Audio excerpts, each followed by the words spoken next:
Buongiorno, buongiorno, ben ritrovati con Focus TG. Apriamo con le dichiarazioni shock della consigliera regionale Silvia Cestaro, che ha rivelato di aver subito violenza da giovane. Vediamo il titolo del Gazzettino: anch'io ho subito violenza, l'ho vissuta da ragazza. La rivelazione in lacrime durante il dibattito in aula. E vediamo su questo fatto il nostro servizio. Io ho pensato molto prima di fare questo intervento, perché volevo riportare un po' sul piano pratico la cosa, e lo dico perché è difficile dirlo, ma io questa cosa l'ho vissuta di persona quando ero una ragazza. Scusate, quindi so cosa vuol dire la violenza. Lo so perché ti arriva inaspettata, ti arriva da chi non ti aspetti, da chi ti sta vicino, e ti arriva dalle persone che dovrebbero difenderti, non in casa ovviamente, fuori casa. L'ho vissuta purtroppo negli anni con tante amiche e con tante persone che hanno subito la violenza, e quello che posso dire personalmente è che non c'è una rete di protezione, perché la rete di protezione, che dovrebbe essere quella che ti sta vicino, molto spesso non ti ascolta o non ci puoi parlare perché ti senti in colpa, perché ti vedi oggetto di una cosa che non è tua, sei impura. Questa è la realtà delle cose. E quindi immagino che anche Giulia, quando ha parlato con i suoi, con suo padre, con la sua famiglia, con i suoi amici, abbia provato a chiedere aiuto, ma molto spesso si banalizzano le cose, si dice ma sai, i ragazzi sono esagerati, sarà innamorato, no? Quante volte ci si sente dire sarà innamorato e quindi fa queste cose perché pensa che così ti conquista, ti tiene più stretto, ti tiene più vicino. Non è così, non è così. E la realtà è che queste persone sono di un egoismo estremo, che ritengono che tu sia a loro disposizione, che tu possa essere un loro oggetto. E questo non dipende dalla famiglia, perché vi posso assicurare che può capitare da chiunque e a chiunque. Molto spesso sono persone che hanno dei genitori meravigliosi, ai quali non hai neanche coraggio di dire quello che hanno fatto i figli, perché sai che gli rovinerai la vita alle persone, non ai figli, ovviamente. Oppure può capitare che delle persone che vengono da famiglie terribili siano quelle che invece ti accolgono, sono quelle che ti ascoltano e ti danno supporto. Per cui tanti di quei discorsi che abbiamo sentito oggi, almeno a mio avviso, sono belli, per carità, coreografici, ma consigliere Andreoli, mi consente di dire, noi non andiamo in cerca del principe azzurro, assolutamente, credo che qua le nostre mie colleghe lo possano dire, non lo vogliamo il principe azzurro, perché non esiste, esiste l'uomo vero, esiste l'uomo che la mattina si alza per prepararti il caffè perché magari quel giorno stai male, esiste il collega che quel giorno rinuncia a venire qui perché ha la moglie, ha bisogno che qualcuno sia con i figli, esiste l'uomo che tutti i giorni fa qualche cosa per la propria moglie, per la propria donna, esiste il padre che supporta i figli e le figlie anche nel momento del bisogno. Il principe azzurro non c'è. La favola di Cenerentola per fortuna l'abbiamo superata da un bel po'. Quindi io ringrazio la collega Camani, perché sono certa che un osservatorio, come tutte quante le cose che abbiamo saputo mettere a terra, credo tutti noi come amministratori, ognuno nel proprio piccolo, per cercare di ascoltare, come diceva prima la collega Bigon, chiunque veniva a bussare nella porta nei nostri municipi, anche la persona più inaspettata, quella che magari entrava cercando di non farsi vedere. Ecco, tutto questo messo in rete può essere una risoluzione, può essere un qualche cosa che poi alla fine porterà i nostri figli e le nostre figlie a vivere in un mondo migliore. Non mi illudo che cambierà tutto questo, non possiamo pensare che un osservatorio risolva, ma almeno riusciamo a capire a che punto siamo, che strada stiamo percorrendo, stiamo migliorando, stiamo peggiorando, in che cosa possiamo intervenire. E nella stessa seduta che riguardava l'osservatorio sulla violenza, il consigliere regionale Stefano Valdegamberi ha parlato di una roba che puzza di ideologia, e la stessa Cestaro ha definito inascoltabile l'intervento del collega, tanto da uscire insieme ad altre donne dall'aula. Vediamo. Questo provvedimento puzza troppo di ideologia e non fa verità sui dati, sulla situazione reale in cui ci troviamo. E tra l'altro anche lo stesso ministro Valditara, mi pare in questi giorni, detto che la questione del patriarcato sia una questione molto, come si può dire, ideologica e poco reale. I problemi sono ben altri. La mancanza di valori. Se i nostri figli vanno sui social, il modello che i ragazzi, che sono tutti, lo sappiamo, che oggi l'educazione viene data ormai dai social network, dove vediamo quali sono i modelli di rispetto, qual è il rispetto per la persona, qual è il concetto di sessualità, di relazione con l'altro, dove viene promosso il senso di donna oggetto, di ragazza oggetto, e se si nasce con questa cultura e si sviluppano questi disvalori, poi non possiamo lamentarci delle conseguenze che ne derivano tragiche. E per quanto riguarda poi il tema che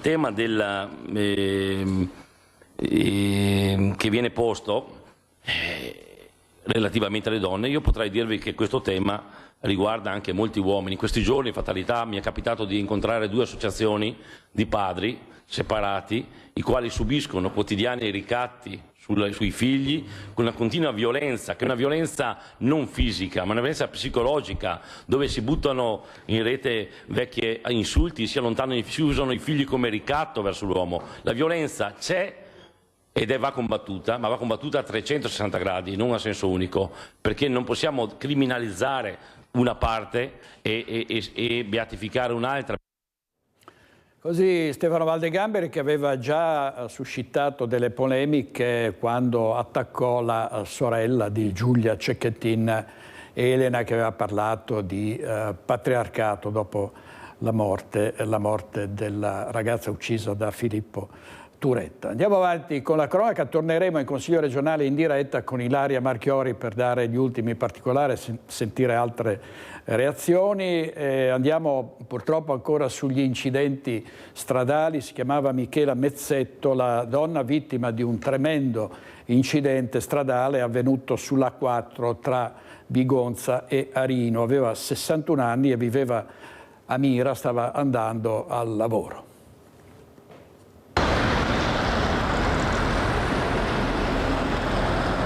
Schiacciata tra 2 camion, la gabbia di Lamiere non ha lasciato scampo a Michela Mezzetti, 61enne di Mira, vittima dello schianto tremendo avvenuto lungo la A4 all'altezza dello svincolo con la A13 tra Padova Est e Arino di Dolo in direzione Milano.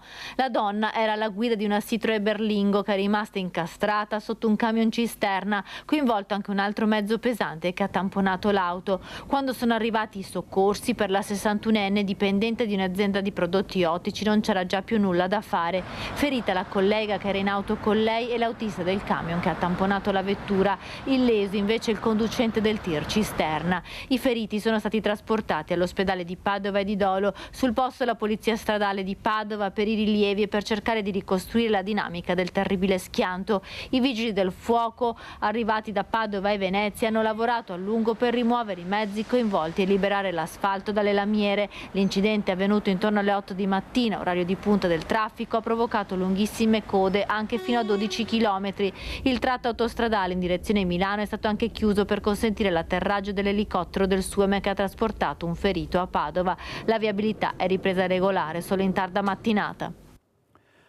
Oggi in regia Andrea Basso e Simone Merlo. Andiamo avanti con gli incidenti stradali. Il questore di Treviso, la dottoressa Alessandra Simone, ha portato il cordoglio della polizia visitando la madre e la sorella di Amar Kudin, il giovane poliziotto tragicamente scomparso in un incidente a Roma. Sarà ricordato con una cerimonia presso lo stadio di rugby Visentin a Paese. Sì, ieri sera la famiglia ci ha chiesto questa possibilità e avrebbe piacere di farlo proprio sul campo da rugby. Pierluigi Pozzebon, presidente del Paese Rugby, trattenendo a stento l'emozione nel ricordare il giovane 32enne tragicamente scomparso in un incidente a Roma, comunica ufficialmente che l'ultimo saluto ad Amar Kudin si terrà presso lo stadio di rugby Visentina Paese. L'arrivo della salma è previsto per domani. Superate alcune questioni burocratiche, il funerale potrà a svolgersi nel campo di gioco, circondato dall'affetto degli amici e dei tanti compagni di squadra che con il giovane poliziotto hanno condiviso momenti di gioia e sfide sportive. Sarà uno spazio adatto a riunire tutta la comunità, i colleghi di lavoro e l'arrivo delle squadre dove Amar aveva giocato. Treviso, Sandonà, le Fiamme Oro, la famiglia del rugby paese si stringerà sicuramente tutto attorno in questo evento. Una famiglia già provata. Il padre del poliziotto era stato ucciso nella guerra dell'ex Jugoslavia. La madre, allora incinta di Amar, fuggì dall'inferno per trovare rifugio a paese. Nella casa di famiglia il viavai è continuo. La questura di Treviso, Alessandra Simone, ha portato il cordoglio della polizia visitando la madre e la sorella di Amar, chiuse in un doloroso silenzio. L'incidente che è costato la vita all'agente scelto della Polizia di Stato Amar, già brillante atleta delle Fiamme Oro, ha dichiarato la dottoressa Simone, è una tragedia che ha scosso l'intera comunità dei poliziotti trevigiani. La questura di Treviso offrirà il massimo supporto e vicinanza ai familiari, consapevoli che non sarà sufficiente a colmare l'immenso dolore per la sua perdita. Il 32enne negli ultimi giorni aveva chiesto il trasferimento a Treviso per stare con la fidanzata, con cui si sarebbe dovuto sposare a inizio anno, anche per essere vicino alla mamma e la sorella maggiore. A paese tutti lo conoscevano e ora sono sconvolti. Frequentava quel bar, insomma, sin da ragazzino, conosco anche bene la mamma e la sorella. È una notizia che comunque ha scioccato tutti quanti, perché insomma brave persone e non ce l'aspettavamo, ecco. Nel frattempo le indagini dovranno stabilire l'esatta dinamica e le eventuali responsabilità del tragico schianto costato la vita al poliziotto. Come atto dovuto, i conducenti delle due volanti coinvolte potrebbero essere indagati per omicidio e lesioni stradali. Si lavora anche per acquisire le immagini registrate dalle telecamere della zona e quelle delle auto della polizia. Il servizio di Nicola Marcato è andato subito a sentenza. Il processo a carico di Andrea Piovesan l'11 giugno del 2023 provocò la morte del cognato Gastone Feltrin, che rimase decapitato da un filo di bobina perso dal trattore. Era un uomo che stava procedendo sulla Treviso Mare in motocicletta. Ha scelto di patteggiare Andrea Piovesan, 2 anni e 6 mesi, il sessantenne che l'11 giugno del 2023 suo malgrado causò la morte del cognato. Gastone Feltrini, imprenditore di Vaglio di Roncade, morì strozzato e decapitato dal filo di nylon teso in mezzo alla Treviso Mare, perso dal trattore di Piovesan che poco prima aveva attraversato la strada. Il cavo si era attorcigliato spinto in aria dal forte vento che imperversava quella sera. Sfortuna volle che in quel momento Feltrin stesse passando con il suo scooter. Piovesan era accusato di omicidio stradale con l'aggravante della fuga. Una volta accortosi del filo perso era tornato indietro, salvo poi fuggire di fronte a quella scena raccapricciante. Non sapeva che il cadavere a terra era quello del cognato. Si costituì il giorno dopo. La sentenza questa mattina in tribunale a Treviso. La pena è già stata convertita in un programma di lavori socialmente utili. Servizio di Anna De Roberto, vediamo il Corriere del Veneto, travolge e uccide un ragazzo in bici, assolto perché il limite di 50 all'ora termina 80 metri prima del punto di impatto. La vittima aveva 17 anni e era accaduto nel giugno del 2023 tra Carbonera e San Biagio di Callalta. Carbonera limite 50, San Biagio di Callalta 90. L'automobilista viaggiava a 77 all'ora per il PM, doveva tenersi al limite indicato dal cartello appena superato, ma l'accusa è caduta. L'associazione Familiari Vittime della Strada ha organizzato un evento a Maerne per ricordare le vittime e sensibilizzare sulla sicurezza stradale. Vediamo.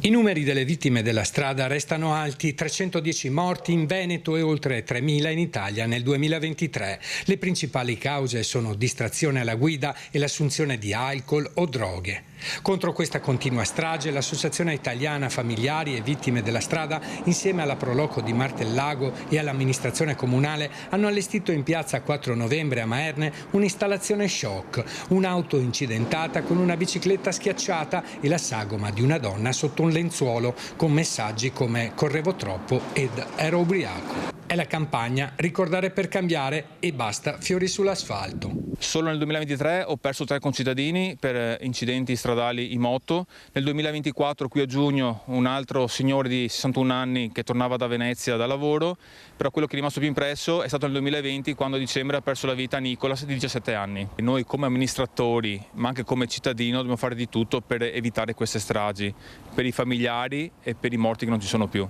L'installazione ha suscitato polemiche sul finto cadavere nei pressi della scuola per l'infanzia situata nella piazza. Tuttavia la Proloco ha difeso la scelta, sottolineando l'importanza di sensibilizzare la comunità sulla sicurezza stradale.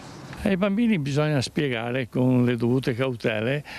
Ho visto che i bambini capiscono e reagiscono in maniera positiva a questo. Anche il sindaco ha difeso la scelta dell'installazione. È un asilo, sì, sono bambini dai 2 ai 4 anni, quindi vengono accompagnati dai genitori e il genitore ha anche il compito di spiegare ai propri figli l'installazione. Questo era l'obiettivo e ricordo che qui siamo su una piazza pubblica, dove abbiamo una biblioteca dove entrano più di centinaia di persone, soprattutto ragazzi sopra i 18 anni che sono neopantettati, sono i primi che devono capire l'importanza di questa installazione. Giancarlo Marigo, padre del piccolo Andrea, morto a 11 anni in un incidente in bicicletta l'anno scorso a Campocroce di Milano, ha condiviso il suo dolore e l'importanza della prevenzione. La nostra famiglia è stata sconvolta da questa tragedia e noi vorremmo che non capitasse più a nessuno. Tutto va bene purché si riesca a mettere fine a questa, o ad arginare questa strage continua sulle strade, anche queste iniziative cosiddette shock.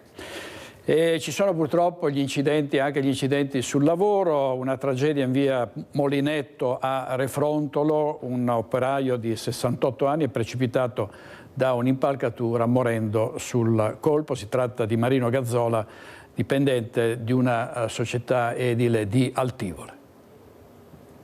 Un volo di quasi 6 metri. Marino Gazzola, operaio di una società edile di Altivole, la Gazzola, è morto sul colpo.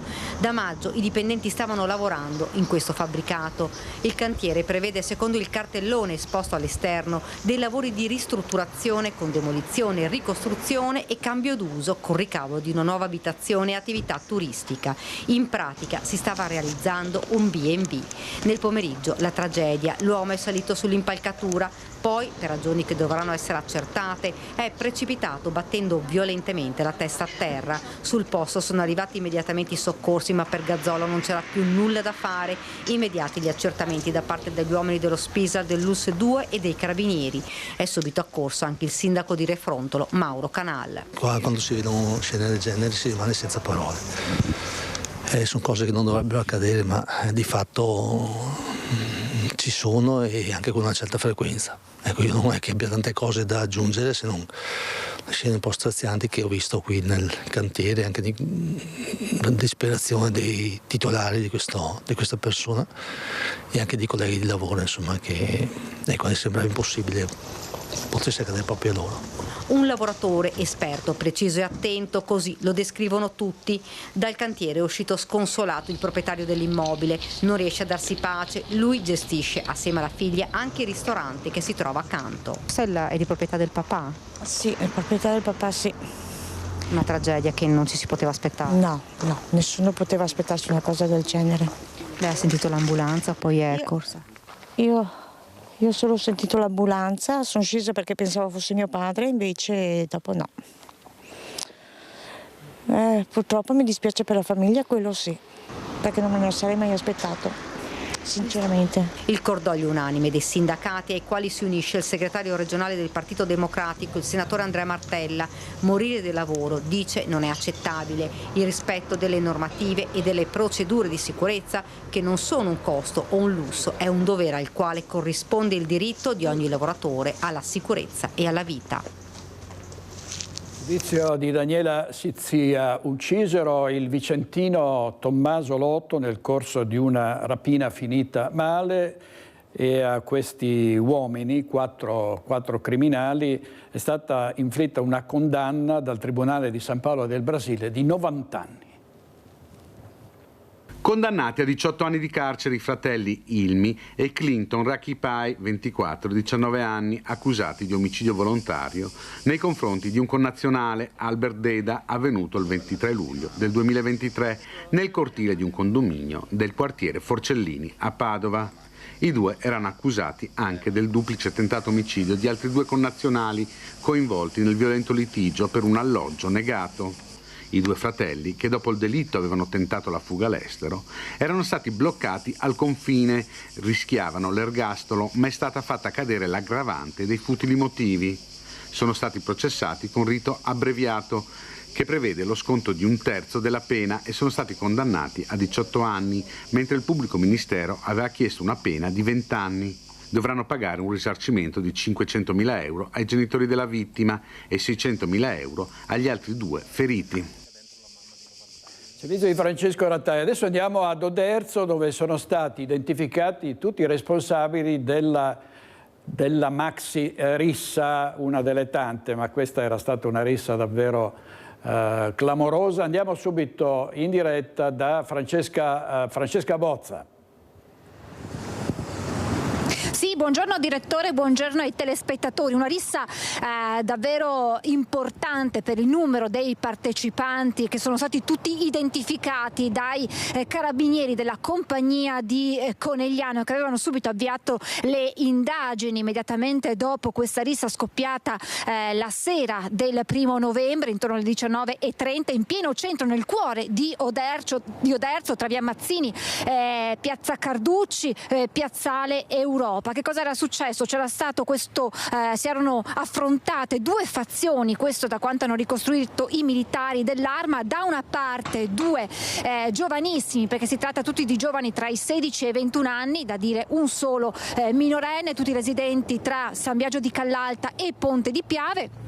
Da una parte 2 giovani di origine marocchina, dall'altra 7 giovanissimi di origine albanese e italiani. Parliamo di italiani di seconda generazione, appunto di origine albanese e marocchina, e di italiani. Ancora da chiarire, ma lo sentirete dalle parole del tenente colonnello Stefano Mazzanti, da chiarire le cause che avevano fatto scoppiare questa rissa. Addosso, insomma, 2 dei coinvolti avevano anche un coltello, mentre un altro aveva un oggetto, uno strumento simile ad un taser. 2 di coloro che sono stati coinvolti sono finiti in ospedale, sono stati i primi identificati dai carabinieri proprio per delle lesioni causate dalle 2 armi da taglio, con una prognosi di 20 e 10 giorni. Insomma, questo è quanto era accaduto, quindi 19:30 del 1° novembre, quindi di un giorno di festa. Potete immaginare quante persone passeggiavano in quel momento, e sono stati proprio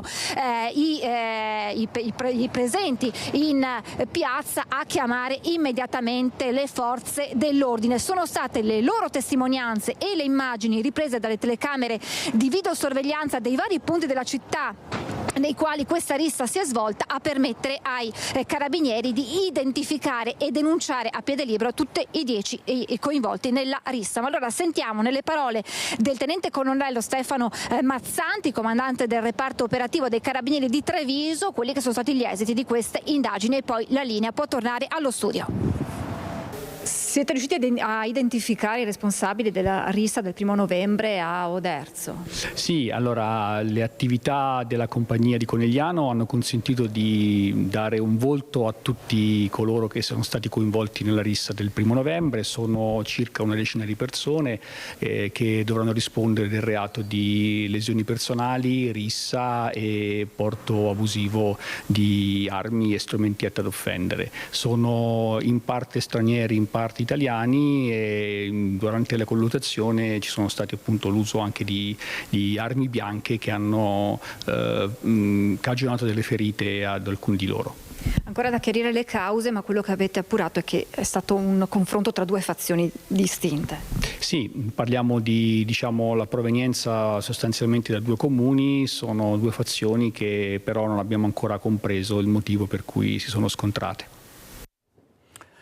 Adesso andiamo in diretta a Vicenza, anzi c'è un contributo da Vicenza, perché proprio nel giorno dello sciopero di 24 ore di medici e infermieri si è riunito il Comitato Ordine per l'Ordine e la Sicurezza dopo le aggressioni nei confronti di medici ed infermieri. Sentiamo Federico Fusetti. Nella giornata in cui va in scena anche la protesta dei medici, si parla di aggressioni al personale sanitario, in prefettura a Vicenza è stato fatto un po' il punto della situazione, anche per dare insomma, la giusta dimensione a questo fenomeno. Signor Prefetto, di che cosa avete parlato? Abbiamo fatto il punto di situazione insieme ai direttori generali delle due aziende sanitarie, sia quella berica che quella pedemontana, perché io ho sentito anche il dovere di sentire i due vertici delle aziende sanitarie alla luce di quello che è stato anche riportato dagli organi di stampa in questi giorni. Fermo restando che c'è una preoccupazione da parte del personale sanitario, però ecco, la preoccupazione riferita al fenomeno di aggressioni nei loro danni, dalla disamina che abbiamo oggi svolto nell'ambito del Comitato Ordine e Sicurezza Pubblica, ha fatto emergere dei dati assolutamente rasserenanti, perché quando si parla di 200 aggressioni nel 2024, in quel numero vanno inserite varie segnalazioni da parte dei cittadini, da parte quindi degli utenti, da parte del personale, ma che non si sono trasformati in vere e proprie denunce. Quindi se vogliamo ad esempio soffermarci all'ospedale San Bortolo, noi con la Polizia di Stato ha registrato 23 segnalazioni in centrale operativa che poi si sono tramutati in 6 denunce vere e proprie di aggressioni nel 2024. Per quanto riguarda invece l'area bassanese, i numeri sono pure contenuti nel massimo di 10 fattispecie delittuose classificabili come aggressioni vere e proprie. Quindi diciamo che la gran parte dei casi, per come già era emerso lo scorso anno, sono classificabili come aggressioni verbali, sono soltanto delle escandescenze da parte dell'utente che si trasformano poi in quelle aggressioni verbali e non proprio fisiche. Anche l'ultimo episodio del 7 novembre, dove si è parlato di un utente che ha scagliato un estintore all'indirizzo del personale sanitario, poi personale intervenuto delle forze di polizia ha constatato, anche sulla base delle dichiarazioni rese dalla Guardia Particolare giurata, che non si è trattato proprio di un'aggressione fisica, ma proprio di un soggetto alterato perché per l'assunzione di bevande alcoliche, ma non si è trasformato in un'aggressione vera e propria. Quindi quello che tengo a precisare è che i numeri ovviamente sono molto più contenuti per quanto riguarda il 2024 sulla stessa scia del 2023. Andiamo a Padova, dove ci sono stati controlli in città della Polizia di Stato. È stata arrestata una 36enne moldava accusata di sfruttamento della prostituzione e uno straniero molesto che nascondeva in tasca un coltello. Doveva essere agli arresti domiciliari e invece l'hanno bloccata mentre usciva da un negozio di via San Fermo a Padova. Dopo aver fatto shopping, una 36enne moldava è stata individuata e fermata in città durante i controlli della polizia. Ad insospettire gli agenti l'atteggiamento nervoso di due persone che la stavano aspettando all'esterno di un negozio. La donna, residente a Treviso, poteva allontanarsi solo per motivi di lavoro, ma non era certo il caso e così è stata denunciata per evasione. La 36enne però lo scorso 15 novembre era anche stata condannata a 2 anni e 9 mesi di reclusione per i reati di prostituzione minorile e sfruttamento della prostituzione in concorso e così è stata trasferita in carcere a Verona. Sempre durante i controlli in città i poliziotti hanno bloccato anche un marocchino irregolare trovato in possesso di coltelli. Lo straniero è stato trasferito al CPR di Macomer in Sardegna. L'uomo è stato bloccato mentre stava infastidendo alcuni passanti in via Gatta Melata. Subito in diretta a Venezia, Palazzo Ferrofini, dove c'è Ilaria Marchiori in compagnia di Silvia Cestaro. A te Ilaria. Sì, buongiorno direttore, buongiorno ai nostri telespettatori. Siamo proprio qui in Consiglio regionale in compagnia di Silvia Cestaro. So che avete già visto quanto accaduto ieri qui in Consiglio, in aula, mentre si parlava della proposta per l'osservatorio contro la violenza sulle donne, proposta che è arrivata dal Partito Democratico. Innanzitutto Silvia, la ringrazio molto per essere qui con noi. Non è stato facile raccontare quello che le è successo, ma l'ha voluto fare per un motivo specifico. È stato difficilissimo, ma la motivazione è quella di spingere le donne che magari non hanno il coraggio, non trovano la forza dentro di loro di parlare, di farlo. Si parla spesso in maniera retorica di quello che possiamo fare, di quello che dobbiamo dire, del fatto che bisogna andare presso le forze dell'ordine a denunciare, ma trovare il coraggio è un'altra questione. Abbiamo sentito anche, sono state trasmesse poco fa le dichiarazioni del collega Valde Gamberi. Tra l'altro in quel momento l'aula da parte delle colleghe è stata abbandonata. Lei come si sente di commentarle? Io credo che ci sia ancora tanto lavoro da fare. Si vive spesso di stereotipi quando si parla di violenza, quando si parla di aggressione nei confronti non solo delle donne in generale, e gli stereotipi devono cadere, bisogna imparare a portare alla concretezza le cose. È essenziale che capiamo che chi fa certi atti deve essere condannato tout court. Non ci devono essere delle scuse, delle attenuanti, e che chi fa quegli atti può essere chiunque. Questo deve essere forse la cosa più forte da gridare in questo luogo. Quindi quando una norma vale, deve valere per tutti, e soprattutto bisogna cercare di far emergere quello che è il sommerso, quello che non si dice, che molto spesso è proprio quello che abbiamo più vicino a noi, più vicino alle nostre case.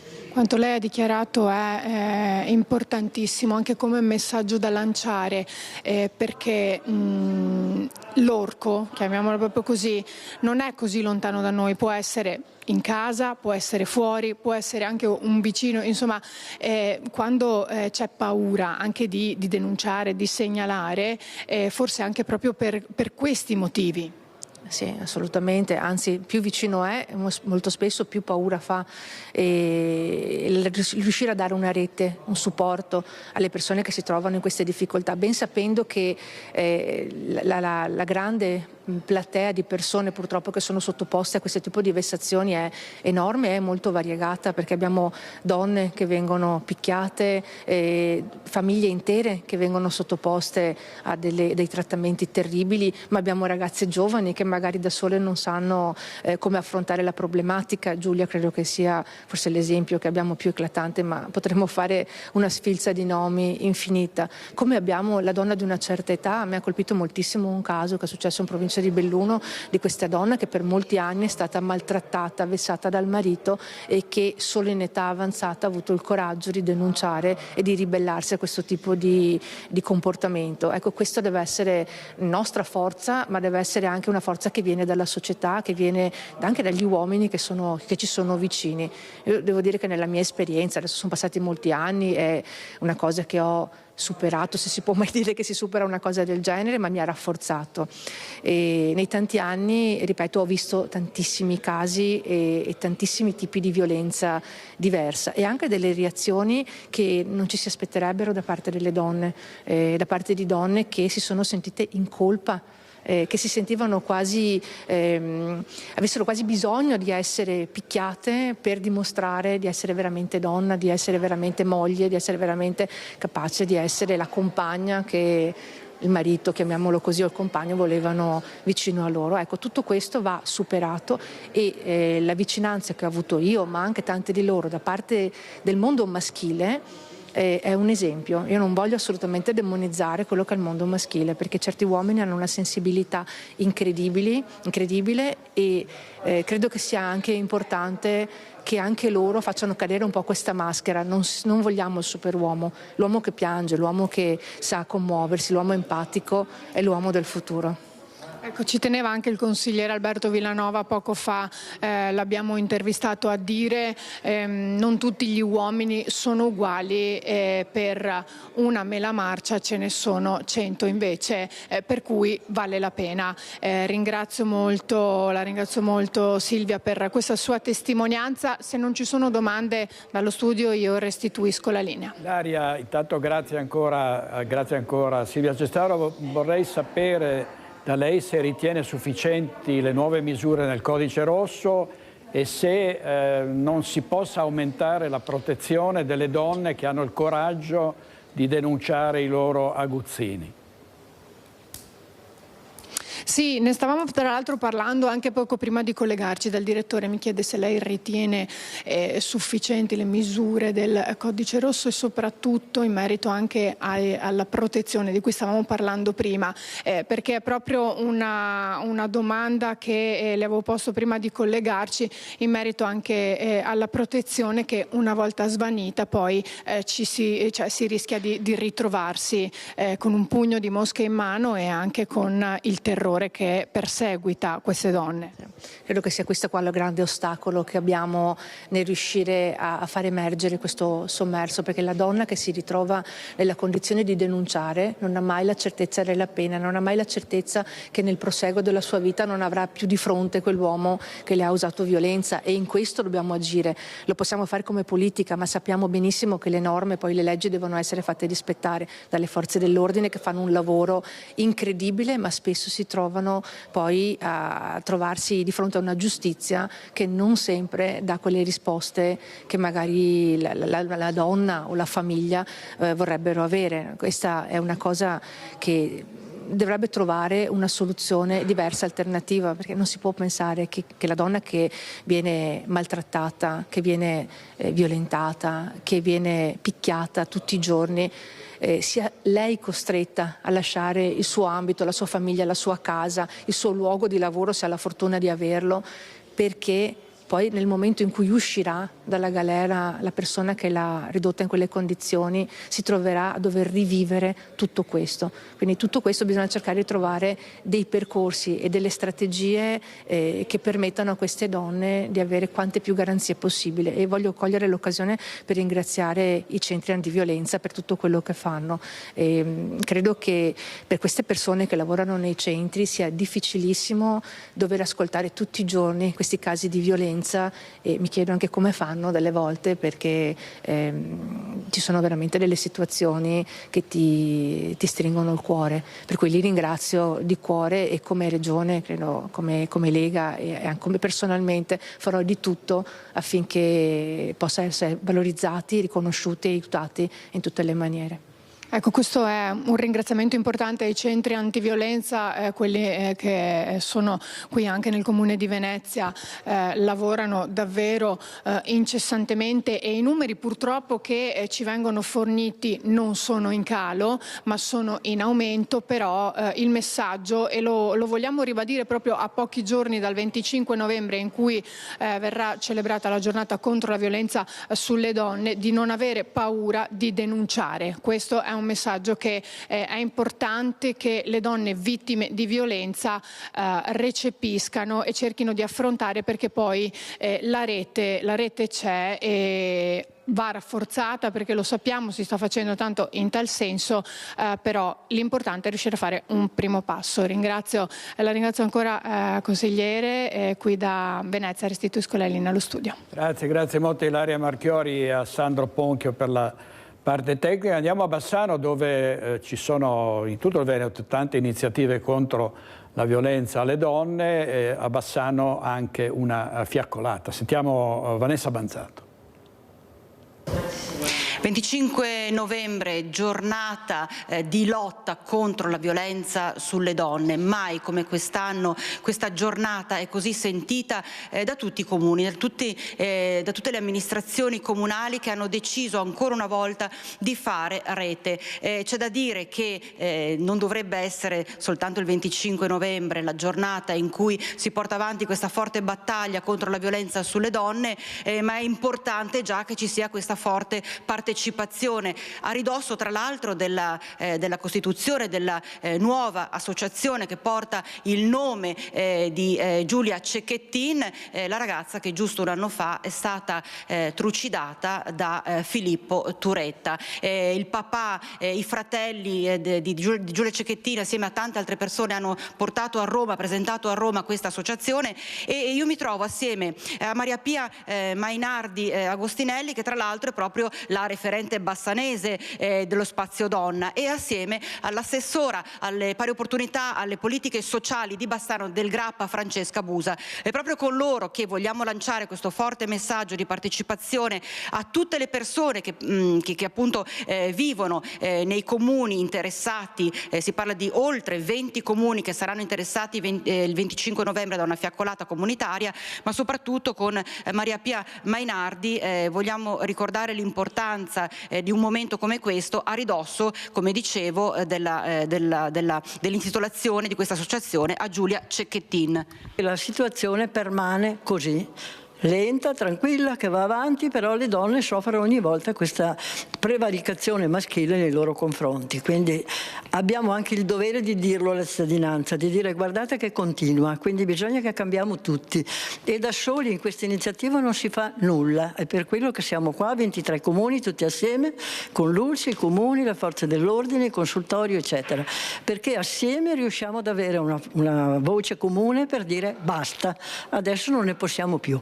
Veramente rimane tale e quale la situazione, quindi non va bene, e bisogna che la cittadinanza sappia che abbiamo un 80% di persone che vivono qui nel nostro paese, non sono tutti immigrati. Ci chiedono sempre se apriamo il servizio per gli immigrati. No, lo apriamo per tutti noi, perché la nostra popolazione risponde così, e questo dobbiamo avere la responsabilità di dirlo ogni 25 novembre. Cade a fagiolo questo discorso anche con quanto è accaduto proprio alla presentazione dell'associazione intitolata Giulia Cecchettin, quando è stato lo stesso ministro che ha detto che questo aumento di ondata di violenza è stato causato semplicemente dall'immigrazione, ma direi che mai fu detta cosa più sbagliata. Infatti, quello che dicevo prima, c'è qualche caso naturalmente anche di immigrati, ma non è l'elemento, non è il fatto che siamo differenti che ci permette di fare la statistica sull'immigrato. Siamo noi, siamo i cittadini di Bassano, sono persone laureate, sono professionisti, sono le persone normali. Francesca Busa, assessora Busa, è una situazione che abbiamo sentito coinvolge da vicino Bassano del Grappa, coinvolge da vicino tutti i comuni, e è proprio per questo che voi avete deciso ancora una volta di fare rete, di andare avanti compatti e uniti. Certo, è un'iniziativa che vede tutti i comuni, diciamo, dell'ambito promuovere questa fiaccolata che si terrà lunedì sera alle 18:30 in tutti i comuni alla stessa ora, e che ha lo scopo di sensibilizzare su questo tema, che purtroppo è ancora un tema importante. I numeri non calano, è un fenomeno che interessa diciamo così, che ha a che fare con la disparità di genere, e questo va evidenziato, sollevato, non dobbiamo mai stancarci di rimarcarlo. Anche la figura maschile, e gli uomini non sono tutti uguali, deve iniziare a responsabilizzarsi su questo tema, e non è più pensabile perché diventa che se ne escluda, perché diventa connivenza anche il solo fatto di lasciare questa cosa come una cosa che rientra nella normalità, se l'è cercata o altre situazioni analoghe. Le politiche devono pensare a promuovere la condizione della donna, perché non dobbiamo dimenticarci che in Italia ancora una donna su 2 non lavora, e il fatto di non lavorare diventa una penalizzazione e un dipendere dalla figura maschile a tutti i costi, e quindi anche E poi ci sentiamo da Roma, nello specifico dal ministro Valditara, dire che il patriarcato non esiste, è un'ideologia. Allora, è l'ennesima dimostrazione, penso che è un fatto culturale, che c'è ancora molto da lavorare su questo, ecco. Grazie a Vanessa Vanzato, e per la parte tecnica ad Alessandro Costacurta. Adesso andiamo in diretta a Padova, perché è in corso lo sciopero dei medici e degli infermieri. A Padova ci sarà una fiaccolata degli specializzandi. Valentina Visentin. Sì, buongiorno da Padova. Oggi nella giornata di mobilitazione del comparto della sanità, con lo sciopero nazionale di medici e di infermieri e anche dirigenti sanitari, qui a Padova tra poco inizierà il flash mob dei medici specializzandi che vogliono esprimere in questo modo la solidarietà ai medici che stanno protestando contro la manovra del governo. Qui con me c'è Michele Nicoletti di Federspecializzandi e Matteo Perilli, del presidente di Mespad. E intanto, dottor Nicoletti, perché oggi avete deciso di manifestare la solidarietà allo sciopero dei medici? Allora, il contratto di formazione medico-specialistica non prevede la possibilità di scioperare e, vista la crucialità della tematica, abbiamo deciso di esprimere un sostegno ai sindacati che hanno organizzato la manifestazione a Roma e nelle altre piazze d'Italia quest'oggi. Il contratto di formazione di medici specializzandi è fermo al 1999 e l'Italia è fortemente cambiata nel mentre. Mancano le principali tutele che qualsiasi lavoratore oggi come oggi ha, per cui la possibilità di godere dei benefici della legge 104, la possibilità di avere qualsiasi forma di tutela associata a un lutto familiare, a un sostegno a familiari, genitori, figli che possono soffrire di malattie. Ecco, negli ultimi anni, gli ultimi governi, tutti i governi hanno fatto degli interventi minori, demagogici, che non sono riusciti ad andare a sanare questo problema. Noi chiediamo delle attenzioni e ci inseriamo in questa giornata di agitazione, in questa giornata calda, per cercare di portare alla luce anche i nostri problemi. Ecco, per cui chiediamo di essere ascoltati e chiediamo degli interventi reali per andare a dare supporto a questa categoria professionale che supporta la sanità e l'SSN. Chiediamo di poter avere degli spazi di confronto in modo tale da poter risolvere queste criticità dell'SSN, perché in questo momento noi che siamo dei giovani professionisti non vediamo davanti a noi un futuro nella sanità di questo Paese. Si parla sempre di carenza di medici nei reparti, ma anche dei medici di medicina generale. L'apertura al numero della facoltà di medicina può risolvere questi problemi, o come medici specializzandi già in passato ne avete riscontrata la criticità? Noi abbiamo già visto che purtroppo non è una soluzione che parla oggi alla pancia ma non risolve quello che è il problema. Aprire i corsi di medicina significa solamente formare dei professionisti non validi dal punto di vista della qualità formativa, perché non avranno l'opportunità di formarsi adeguatamente, e soprattutto spendere del denaro che verrà utilizzato da altri stati, perché sicuramente aumenteranno anche quelle che sono le uscite, l'emorragia di professionisti verso l'estero. Noi chiediamo una revisione sistematica di tutto quello che è il processo formativo, mantenendo il numero chiuso, che è garanzia di qualità e garanzia per tutti i cittadini di un sistema sanitario che sia utile e soprattutto che aiuti il paziente. Ecco. Grazie mille. Queste le ragioni dunque del flash mob che tra poco incomincerà qui a Padova davanti all'azienda ospedaliera. Ovviamente maggiori dettagli di questa manifestazione anche nelle edizioni serali dei nostri telegiornali. Intanto da Padova è tutto, linea allo studio. Grazie molte Valentina Visentini, Federico Cibotto. Torniamo ai furti. I ladri dappertutto entrano in case, imprese, scuole, palestre, dappertutto. In azione a Gorgo al Monticano, in un caso il proprietario di casa se li è trovati di fronte mentre stava riposando sul divano. Sentiamo Christian Arboit. È nati su là, è sciapicato, è nati dentro, un cazzavide, gli ha aperto la porta. E l'altro era buttato sul divano, gli ha messo la pila così, e lui si è svegliato e ha detto cosa fai qua? E era scappato fuori di corsa. Racconta la disavventura capitata all'amico e vicino di casa 72enne Dino Sartor, residente in questo condominio di via Cirenaica. L'episodio domenica sera tra le 7 e le 8 in un appartamento al primo piano. I ladri probabilmente ignoravano il fatto che in casa ci fosse il proprietario, rimasto profondamente scosso dall'accaduto. Dopo le venivano i carabinieri, dopo un tocco, e lui pure dell'agitazione, le veniva fuori, ci ha messo dritto a strada a camminare a piedi.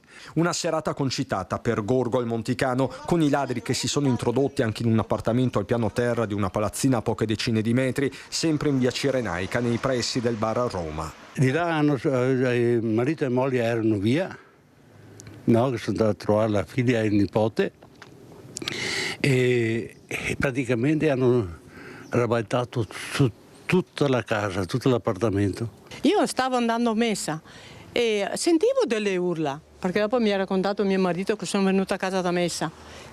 Andavano di là le urla di ragazzi. Ma il raid al termine di una settimana difficile, con altre segnalazioni di ladri arrampicati sulle grondaie, peraltro sempre in zona. Domenica sera e anche nei giorni precedenti, ormai questi qua sono come i gatti, salgono e scendono per le grondaie e poi te li trovi in casa che meno te l'aspetti. Qualcuno li ha anche visti, però so che erano incappucciati, quindi non con l'impossibilità di identificarli. Questi girano tranquillamente, non hanno paura di niente, ecco, quindi la mia massima vicinanza alle persone che comunque subiscono i furti, ma anche chi subisce violenza. Solidarietà da un lato, esigenza di sicurezza dall'altro, con lo stesso sindaco che auspica un potenziamento degli organici, ma non solo. Le forze dell'ordine credo che facciano quello che possono, pochi, sempre pochi, perché abbiamo una tendenza sempre sotto organico.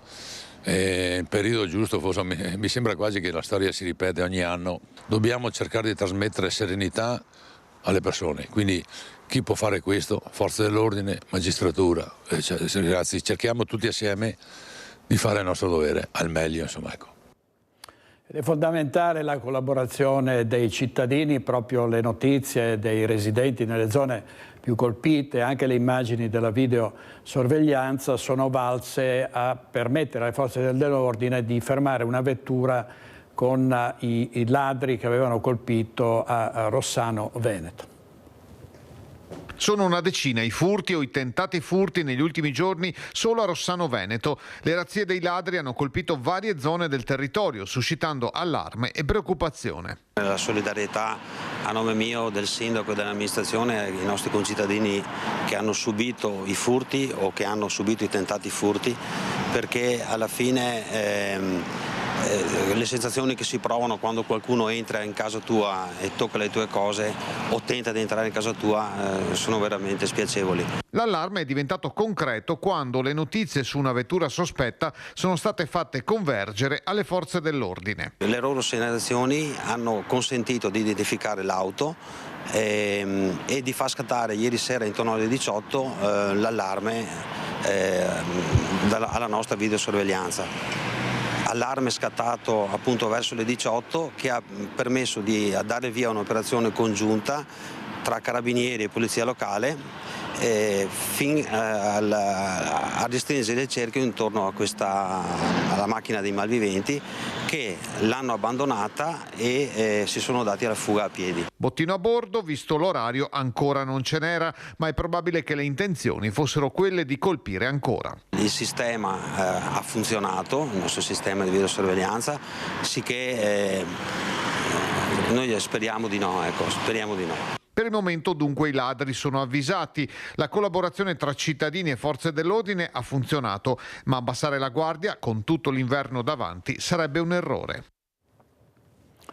E l'assessore alla sicurezza di Bassano, Alessandro Campagnolo, è sicuro che gran parte di questi ladri facciano parte di bande di trasfertisti. Sentiamo. Sono pendolari del crimine, cioè arrivano da fuori per battere il territorio in base alle indicazioni che hanno da soggetti che fanno un po' da palo e battono i quartieri. Quindi il controllo del territorio riesce a individuare questi movimenti sospetti, soprattutto con l'ausilio della cittadinanza. Non fa giri di parole l'assessore cittadino alla sicurezza sull'ondata di furti che sta colpendo il Bassanese. Alessandro Campagnolo ne è certo, si tratta di una banda di pendolari del crimine. Mi sbilancio a dire che non sono vari soggetti, è una banda che intercettato uno si prendono tutti.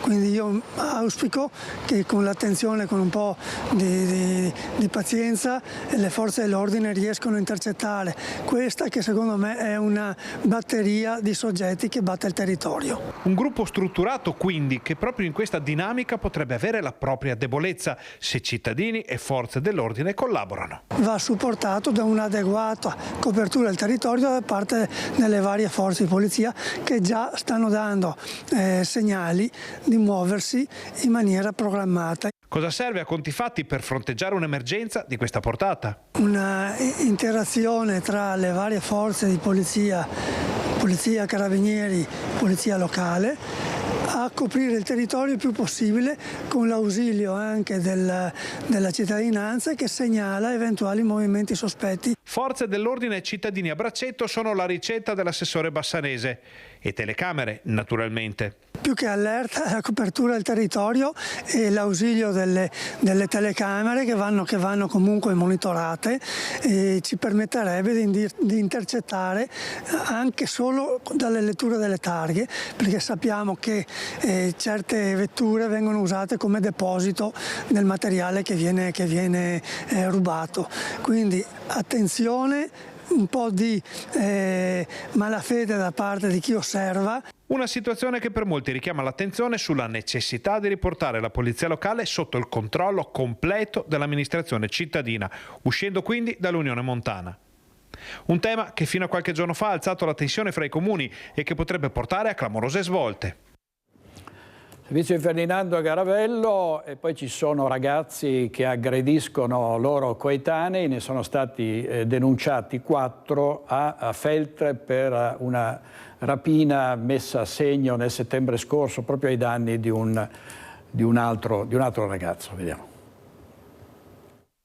Volevano fortissimamente il Rolex falso del loro coetaneo e per questo motivo non avevano esitato a mettere in atto un'azione violenta e intimidatoria.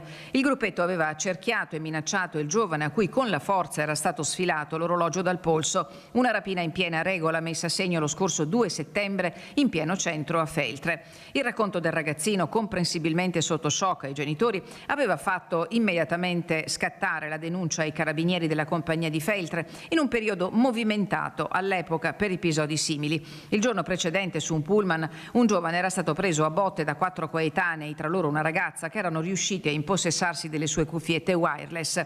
Il gruppo era stato subito individuato e per 3 di loro era scattato l'arresto. Per l'episodio del 2 settembre i carabinieri del nucleo operativo di Feltre hanno condotto indagini che hanno consentito di identificare i responsabili. Le ipotesi, confermate dalle immagini delle telecamere di videosorveglianza che hanno immortalato l'azione violenta, hanno trovato conferma attraverso il ritrovamento dei capi di abbigliamento indossati dai ragazzi al momento della rapina. I carabinieri hanno recuperato anche il finto Rolex che nel frattempo era stato rivenduto a un altro ragazzo. I 4 baby rapinatori, tutti residenti nel Feltrino, sono stati denunciati alla Procura della Repubblica per i minori di Venezia, che ha coordinato le indagini.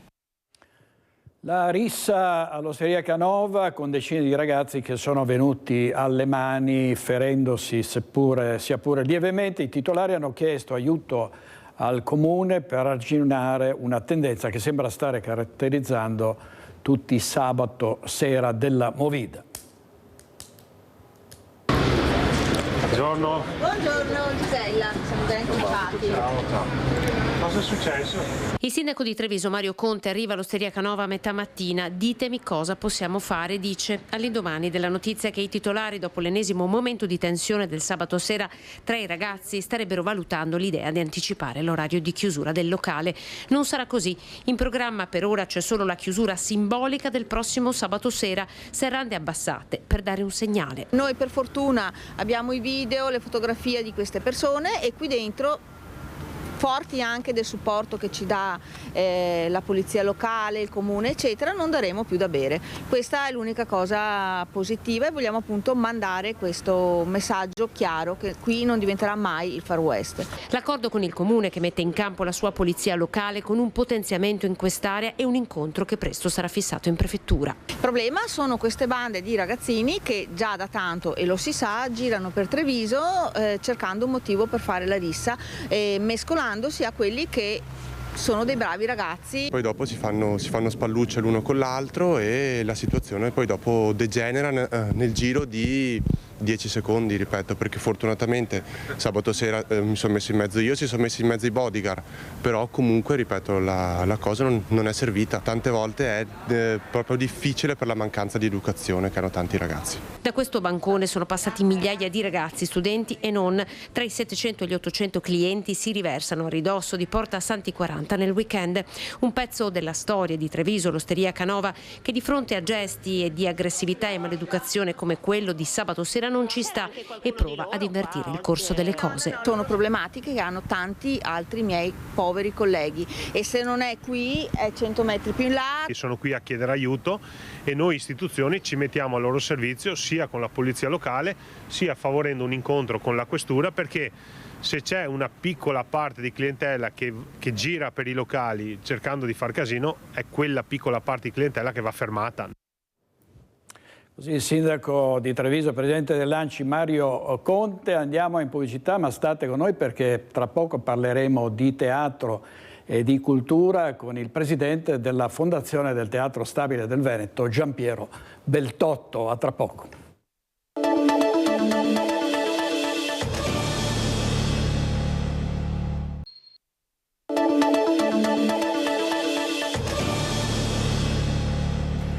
Eccoci qua di nuovo in diretta con Focus TG. Ringrazio molto il presidente della Fondazione del Teatro Stabile del Veneto, Giampiero Beltotto. È sempre un piacere venire qua, è sempre un grande piacere. Grazie, un piacere reciproco, perché ci diamo del tu, perché siamo colleghi, siamo giornalisti. Giampiero Beltotto ha una lunga carriera nei giornali, nelle televisioni, proprio anche nei centri nevralgici della comunicazione, però ecco, oggi parliamo del Teatro Stabile del Veneto, che è diventato, tra l'altro, con la tua presidenza, uno dei 7 teatri nazionali.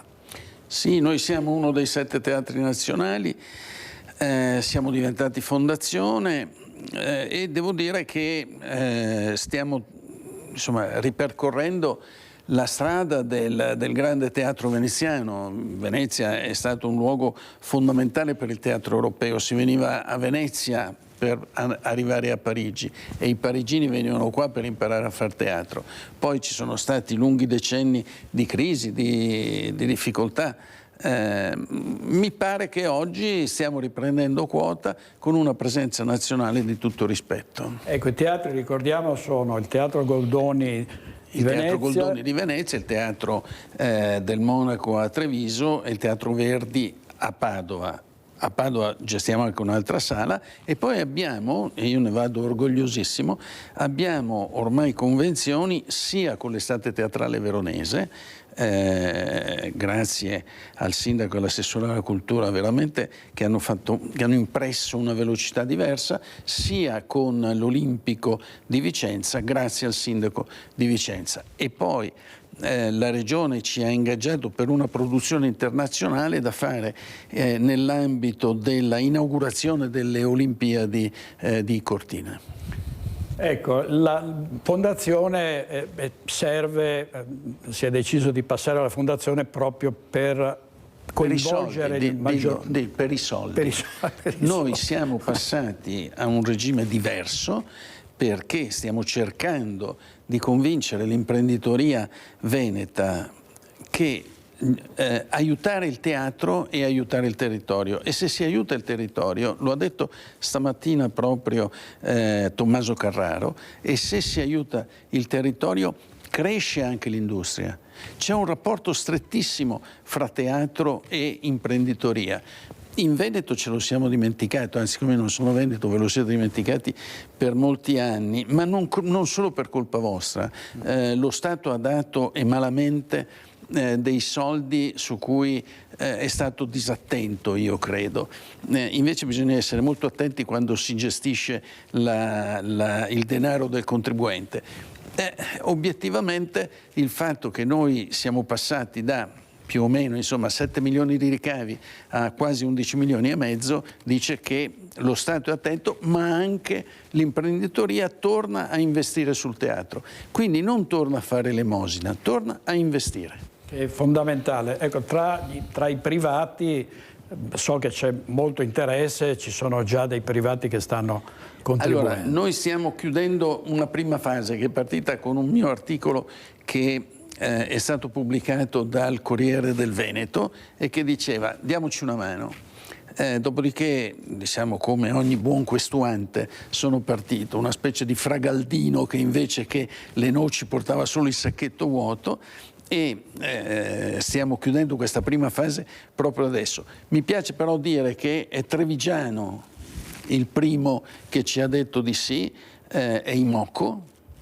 Noi siamo molto contenti e molto orgogliosi di questa cosa, perché a tutti abbiamo chiesto non di sposarci ma di fidanzarci per 3 anni. Quindi chi dà soldi al teatro tra gli imprenditori si impegna per un percorso con noi triennale che coincide con il triennio da Teatro Nazionale e la scadenza del mio mandato. Quindi quando io me ne vado anche loro se ne possono andare e chi viene dopo di me si comincia a cercare altri soldi. Ecco, Presidente, spieghiamo un po' come vive economicamente un teatro, cioè quali sono le risorse su cui può contare, perché uno dice ma c'è tanta gente va a teatro, ripresa degli abbonamenti, biglietti, ma poi non è che sia sufficiente. Allora, per quanto riguarda noi siamo un teatro pubblico. Quindi per quanto riguarda noi abbiamo 3 fonti.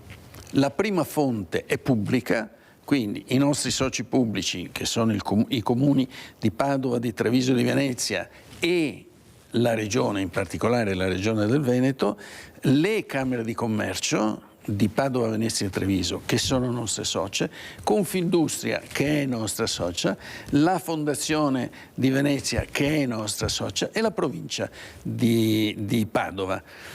Questo è il primo grande cespite. Il secondo grande cespite è dato dalla biglietteria.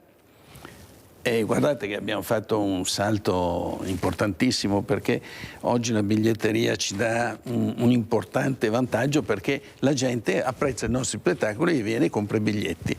Costano ancora troppo poco, devo dire la verità. Io dico sempre al direttore generale, bisogna aumentarli un po', ma non di tanto, però di un po'. E poi le sponsorizzazioni. La sponsorizzazione è una piccola quota. Abbiamo fatto questa cosa che ci siamo detti prima di Moco e di altri, abbiamo fatto un percorso con i nostri partner privati dicendo loro: venite, stiamo insieme per 3 anni, sostenete in particolare l'internazionalizzazione, cioè stiamo andando a recuperare spazi anche all'estero. Sosteneteci, perché questa cosa fa bene a tutti. E mi pare che insomma qualcuno... Ecco, si parla spesso di riuscire anche a coltivare i talenti nel territorio, no? Quindi attori, registi, ma anche tutti coloro che lavorano per quanto riguarda così la parte tecnica. Può essere una fucina da questo punto di vista? Noi siamo già una fucina. L'Accademia Carlo Goldoni, diretta da quest'anno da Carlo Mangolini, l'Accademia Carlo Goldoni oggi è la 3ª scuola di teatro italiana e in particolare quest'anno l'abbiamo trasferita finalmente dentro il Teatro Goldoni di Venezia, ha raddoppiato il numero delle domande di iscrizione.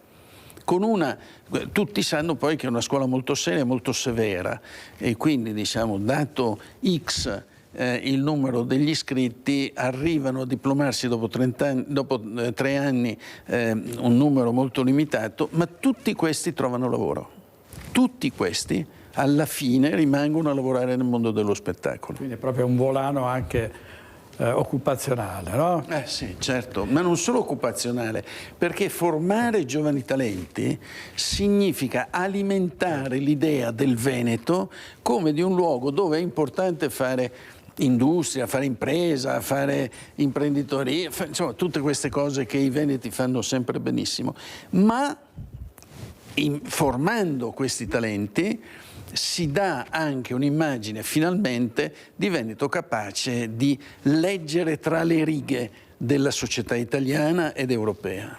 Ecco, direttore artistico Marinelli? No, direttore artistico è Filippo Dini. Marinelli è il direttore artistico di Arteven, che è la società che porta in giro i nostri spettacoli. Ecco, sul cartellone del 2025 veramente straordinario, noi abbiamo titolato Un teatro per tutti. Sì.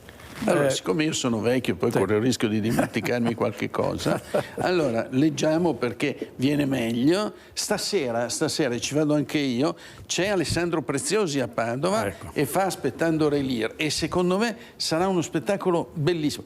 Guardate, Preziosi non è solo bello, è un signore bellissimo, quando arriva sul palcoscenico tutte le signore si agitano sempre un po', è un attore straordinario. Poi il 25 novembre, sempre a Padova, per la giornata internazionale contro la violenza contro le donne, uno spettacolo di Giuliana Musso, Dentro una storia vera se volete, e il 28 novembre a Treviso, ve lo ripeto, il 28 novembre a Treviso, I parenti terribili di Cocteau, è uno spettacolo bellissimo, sono andato a vederlo a Padova per la regia di Filippo Dini, che è appunto il nostro direttore artistico. E chiuderei questa cosa con il 4 dicembre, perché a Padova Laura Marinoni e Mariangela D'Abbraccio fanno per noi un perdente di successo, un'autobiografia di Giorgio Albertazzi. È stato un grande attore. Un grande cartellone, ricordiamo. Tu lo so che non vai mai a teatro, tu non vai mai a teatro, ma ti ricordi, anche tu ti ricordi chi era Giorgio Albertazzi. Accidenti, un grandissimo attore, attore. Vediamo Relier, 24, aspettando Relier dal 20 al 24 novembre al Teatro Verdi di Padova. Però possiamo dire una cosa, per il pubblico, se voi digitate, perché tutti se sono capaci, lo sono capaci tutti, se digitate Teatro Stabile del Veneto, vengono fuori tutte le date, non vi sbagliate, non potete sbagliare. Lo abbiamo fatto sulla mia capacità digitale, cioè quella di un posacenere. Questo, diciamo, lo facciamo vedere, quindi il sito del Teatro Stabile del Veneto, con tutta la programmazione. E soprattutto qui potete comprare i biglietti. Certo. I biglietti si comprano, qualcuno me li chiede gratis, ma io cerco sempre di di andare via da queste telefonate che ci fanno perdere soldi. Presidente, approfitto di te perché sei in Veneto da tanti anni. Il presidente Zaia diceva che mi aveva sciacquato nel Piave, quindi ormai razza Piave. No, come butta in politica secondo te? Cioè adesso c'è stata la vittoria del centro-sinistra. Nazionale, ha ragione la Meloni. La Meloni dice ogni tanto fa bene perdere, perché quei voti e quelle sconfitte, ma per tutti dico, per il centrodestra come per il centro-sinistra, significano il dispiacere o la benevolenza dell'elettore, che ha sempre ragione. In politica chi ha sempre ragione, l'elettore, questo ogni tanto qualcuno se lo dimentica, e soprattutto si dimentica qualcun altro che c'è l'elettorato. Quindi diciamo così, l'impressione per esempio è che in una delle recenti elezioni il centrodestra abbia perso per il fuoco amico. Il fuoco amico vuol dire che qualcuno di quelli che doveva votare da una parte non ha fatto votare da quella parte lì. Ecco, questo l'elettore di centrodestra come di centrosinistra poi lo punisce selvaggiamente ormai. Una volta, tu ricordi, perché sei più vecchio di me credo, sì, comunque li porti, siamo gemelli. No, li porti peggio. 54. Sì, ma tu li porti peggio. Guardate, una volta l'elettorato era fedele, era come la moglie di Cesare, che era sempre fedele e votava da quella parte lì. Oggi fa Marameo, ma è deluso, o non vado a votare, che dovrebbe essere una cosa su cui i partiti si dovrebbero concentrare, oppure non solo vengo a votare, ma voto contro di te perché mi hai deluso. È così, è molto più fluido di un tempo oggi l'elettorato. Oggi Salvini tra l'altro ha detto nel 2026 il presidente Zaia sarà lui a inaugurare i giochi invernali. Beh, non è una concessione di Salvini, credo che Zaia, che si è inventato questo percorso che non può che far bene a tutti, è una previsione in un momento in cui se lo sia assolutamente meritato. Io credo che presto finirà anche questa ricerca di un presidente, di una cosa, di chi deve fare cosa, di chi deve fare altro. Il tema vero è cosa farà il Veneto tra il 2026 e il 2040. Perché il mondo è cambiato, c'è un altro vocabolario su cui i partiti si dovrebbero concentrare, e secondo me su questo vocabolario tutti i partiti mi sembrano molto in ritardo. Ecco, invece sull'autonomia, anche qui caos, ciascuno ha visto il pronunciamento della consulta a suo vantaggio, il centro-sinistra ha detto l'autonomia è stata smantellata, il centrodestra invece sostiene che solo 7 punti sono stati ritenuti illegittimi, la legge è costituzionale, hanno detto i giudici. Come andrà a finire, secondo te? Ma guarda, io sono, come tutti sanno, o come sa chi mi conosce, insomma, diciamo così, i miei 25 lettori, diceva quello lì, tutti sanno che io sono uno sturziano, quindi sono autonomista. Nel senso della visione sussidiaria dello Stato. Lo Stato dovrebbe intervenire, diciamo le parti superiori dello Stato dovrebbero intervenire quando la parte inferiore non ce la fa più, ma fino a quando la parte inferiore funziona dovrebbe essere lui lo Stato. Quindi io partirei dai comuni. Una volta che i comuni abbiano assolto tutto quello che devono fare, dovrebbero intervenire le province, poi le regioni e infine il governo centrale. In una nazione come la nostra, che ha avuto via via stati sempre più centralisti, tutto questo mi sembra molto difficile da ottenere. Quindi l'intuizione di Zaia è stata straordinaria e in qualche misura molto avanti nel tempo. Ha ragione lui quando dice che o ce la danno o qualcuno se la prenderà, e poi come se la prenderà non lo so. La sentenza della Corte Costituzionale, insomma, comunque il pronunciamento della Corte Costituzionale però dice che il complesso va bene, poi bisogna cambiare delle cose. Quanto tempo ci metteranno a cambiare? Questo non lo so. Appunto. Il Ministero della Cultura, insomma, ha offerto uno spettacolo, visto che parliamo di spettacoli poco edificante, prima la vicenda di San Giuliano, adesso gli attacchi al ministro Giuli, le dimissioni tra l'altro di Stefano Castellitto da presidente del Centro Cinematografico Sperimentale. C'era, come sai, un progetto nell'isola di San Servolo. Per quanto riguarda il teatro, se tu guardi diciamo, al Ministero della Cultura, quanto conta per la stabilità dello Stato? Ma conta tanto, secondo me conta troppo. L'autonomia significa teatri che si autogestiscono. Autonomia significa che il territorio si dà gli strumenti culturali che pensa di poter sostenere. Dopodiché ci devono essere delle salvaguardie. La capitale d'Italia deve avere un grande teatro, deve avere dei grandi teatri, deve avere un'offerta di un certo tipo. Milano ce l'ha già, ma Milano ce l'ha già perché è una borghesia che funziona. Milano ha dei teatri che funzionano perché a Milano, in epoche non sospette, c'erano Verdi, Ricordi, Toscanini, cioè Milano è, diciamo così, una partita a sé. Io credo che il Ministero della Cultura dovrebbe smantellare una bella parte di burocrazia, dovrebbe consentire ai territori di autogovernarsi. Nell'eventualità dovremmo anche chiudere qualche cosa. Se non siamo convinti che qualcosa conti e che qualcosa serva davvero, bisogna chiuderla.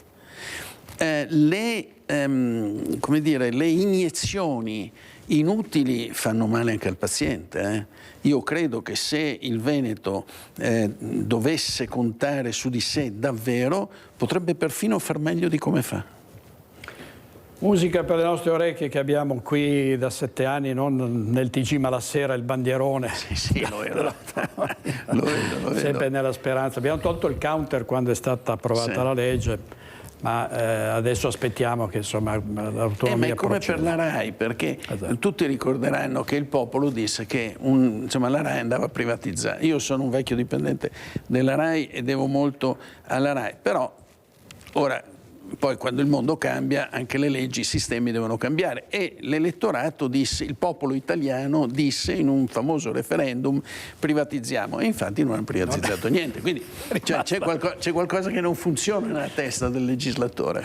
Non c'è dubbio, la sovranità popolare che viene spesso calpestata. Allora dobbiamo andare in pubblicità, 2 minuti, state con noi, torniamo con Giampiero Veltotto, presidente del Teatro Stabile del Veneto, a tra poco.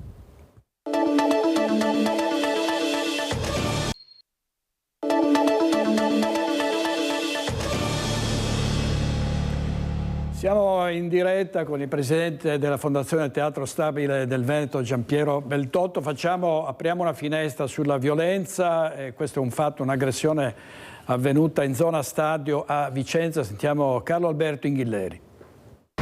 Alta tensione in zona stadio a Vicenza, qui c'è un forte SOS degrado e l'ultimo episodio si è consumato proprio ieri sera, poche ore fa, in Viale Trissino, proprio nel punto dove noi ci troviamo. Protagonista un senzatetto straniero che ha deciso di non avvalersi delle strutture messe a disposizione dal comune e dalle associazioni di carità per dare un tetto appunto a chi non ce l'ha, e queste strutture ovviamente bisogna rispettare delle regole e c'è chi invece preferisce dormire all'addiaccio, come appunto questo senzatetto straniero che ha trovato ricovero in un cantiere qui vicino e dopo aver dato fuoco, non sappiamo se volutamente o inavvertitamente, a un'impalcatura, è venuto qui sulla strada e ha cominciato a tirare dei sassi, a lanciare dei sassi come questi che vi facciamo vedere. Eccoli qua, questi sassi qua sono stati lanciati contro i passanti e contro le vetrine. Ci troviamo qui con il titolare di questa attività, Giorgio Bruno Migliore. Lei ha riportato dei danni, cosa è successo ieri? Niente, è successo che noi alla chiusura, intorno alle 20, abbiamo visto arrivare i pompieri, che c'era un incendio in un cantiere dove dormiva questo senzatetto. Poi è arrivata una pattuglia della locale, è arrivata anche una pattuglia della polizia. Eh sì, certo, fumo, l'intervento dei pompieri, il rogo, le fiamme sono state spente e a questo punto poi sono andati via i vigili del fuoco, così come la polizia locale. Sì, sono riusciti a farlo scendere dal tetto e l'hanno mandato via, ma non l'hanno portato in commissariato, l'hanno lasciato qua all'incrocio vicino al mio laboratorio di pasticceria e gastronomia. E lui è andato in colluttazione con diciamo, gli operai del cantiere, perché sono rimasti qua che non volevano che rientrasse dentro al loro cantiere e le ha cominciato a prendere a sassi, è uscito anche un coltello. Ha tirato fuori anche un coltello. Ecco, vediamo tra l'altro il video con le immagini che documentano quello che è accaduto in quegli attimi di tensione qui in Viale Trissino e poi le pietre lanciate contro la sua vetrina. Vedete, guardate, qui c'è il danno che è stato procurato a questo vetro. A quel punto cosa è successo? Niente, mi sono sentito chiamare che io ero a letto, che stavo riposando perché la mattina noi ci alziamo alle 4 di mattina per aprire la nostra attività e mi sento dire che il senzatetto, il moro, il negro che sia, mi ha sfondato la vetrina. Il straniero le ha sfondato questa vetrina. Ha cominciato a tirare sassi, poi passata la pattuglia hanno chiamato un'altra volante della polizia e se lo sono portato in commissariato. Ecco. E io sono venuto qua. Stamattina che cosa è successo poi? Quando sono tornati gli operai nel cantiere? Che stamattina alle 7:15 gli operai sono venuti a fare colazione al mio bar, poi sono andati in cantiere per iniziare i lavori e l'hanno trovato che ridormiva di nuovo dentro il cantiere. Ecco, quindi l'hanno trovato esattamente nel punto da cui questa storia era iniziata. Qui c'è sicuramente da fare anche un commento, una valutazione politica e la lasciamo a Giulia Gennaro di Fratelli d'Italia. Sì, allora questa mattina sono stata chiamata appunto dai commercianti della zona che mi hanno allertata riguardo a questa situazione per l'ennesima volta. Non è il primo caso che succede con lo stesso individuo.